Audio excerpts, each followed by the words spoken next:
müsahibəni gördüm. Bəli. Bizim o iki qardaşla aramızda heç bir münasibət çox əladır, çox gözəldir. Əgər meyxananın zayını Pərviz çıxartdısa, bunu meyxana deyən yox, tamaşaçıdan hiss eləmisənsə, tamaşaçı deyirsə, əgər meyxananın zayı çıxıbsa, İntiqamın, mən lap efir vasitəsilə deyirəm, mən İntiqama belə cavab vermirəm, həm məndən böyüdür, həm İntiqam meydanlarda olanda mən heç məktəbdə oxuyurdum, balaca uşaq idim, İntiqama Allah can sağlığı versin.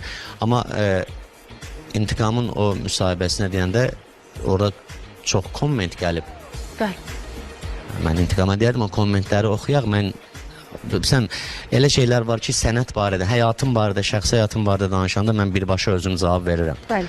Amma sənətim haqqında, işim haqqında danışanda çox vaxt cavabı tamaşaçıların öhdəsinə buraxıram. Yəni gəlin gərək, mənim cavabımı saxlayın, mənim cavabım önəmli deyil, qalsın bir qırağa. İntiqamın sözünü qoyun, Pərviz meyxananın zayını çıxartdı və sonra komment istəyin tamaşaçılardan, görün nə yazarlar, ona baxaq.